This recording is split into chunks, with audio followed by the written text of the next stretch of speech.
There is an ancient military saying along the lines, old soldiers never die, they just fade away.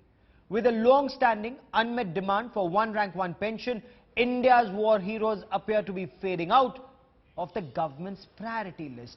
A 1971 war hero has been forced to turn down an honor by the NDA government to bring home the message of the government's delay in implementing the one rank, one pension scheme.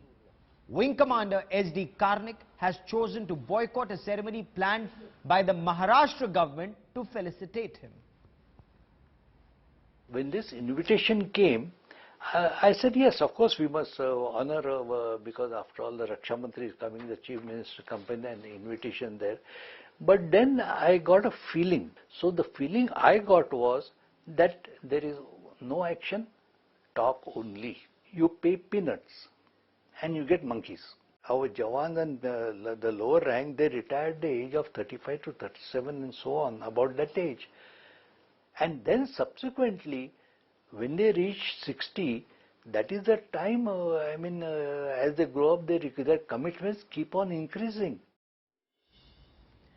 And in what appears to be an obvious escalation of matters, India's largest ex-serviceman body, the Indian Ex-Servicemen Movement, has told India Today's special correspondent Jugal Purohit that Wing Commander Karnik's boycott of Defence Minister is not an isolated incident, and there will be a massive show of strength that is planned on the 14th of June at Delhi's Jantar Mantar.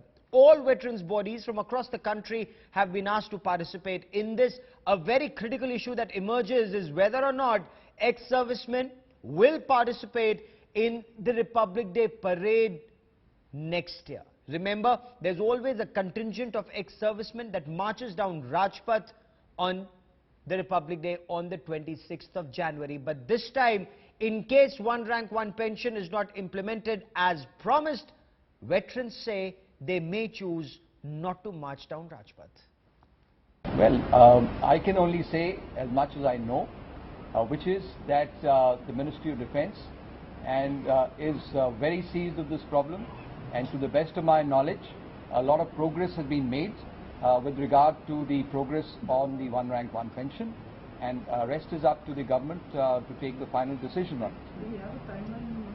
That is for the government to decide.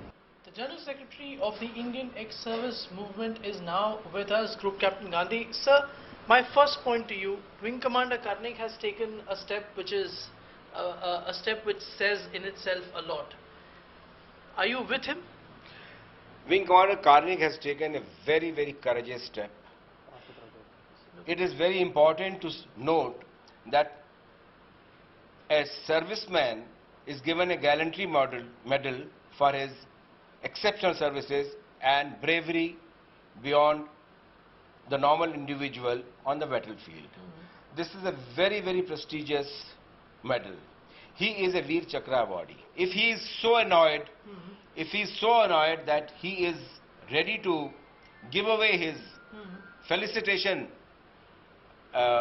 ceremony because the government has not treated the ex-servicemen well, it must be understood that the one rank, one pension equally applies to him as well as every other ex-serviceman in India. So therefore, we are 100% with him, and what I think is that it is probably the beginning. The way government is treating the ex-servicemen like dirt, even Supreme Court has made a ruling that the government of India is forcing ex-servicemen to behave like beggars, government is treating them like beggars.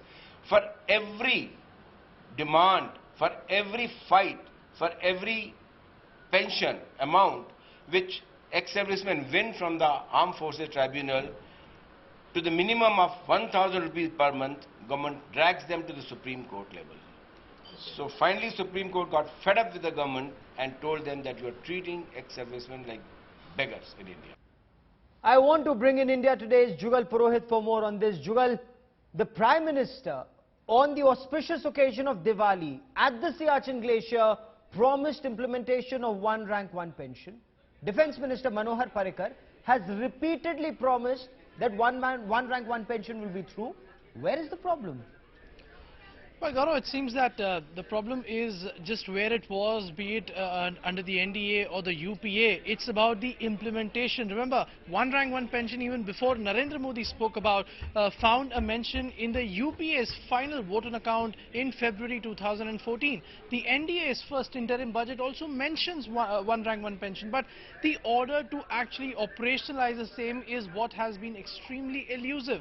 Now, we are given to understand that the Defence Ministry has completed all of its paperwork. It has completed all the technical computation of the amount, which I am given to understand ranges between 8,300 crores to 8,500 crores. That's the financial implication of implementing the one rank, one pension scheme. Now, having done all of that and having also sought the advice of the Law Ministry, because it's a legal matter also, several cases are in the court right now as we speak.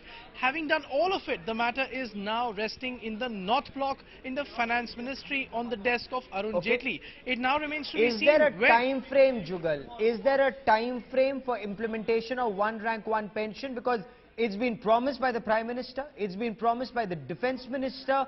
The current Finance Minister Arun Jaitley has also said that this government is committed to one rank, one pension, but several veterans have told me that there are indications that veterans have been asked to lower their expectations, not 8,300 crore, not 8,500 crore, but lower their expectations on the initial demand, on initial payment and also on recurring payment.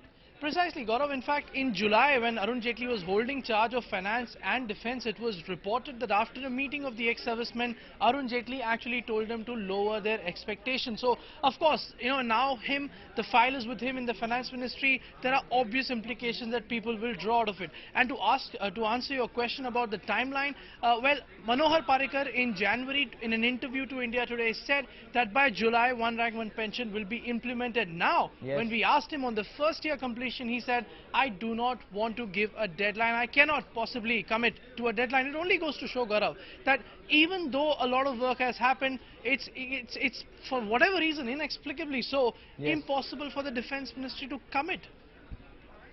Keep tracking that story, Jugal. I will come back to you for more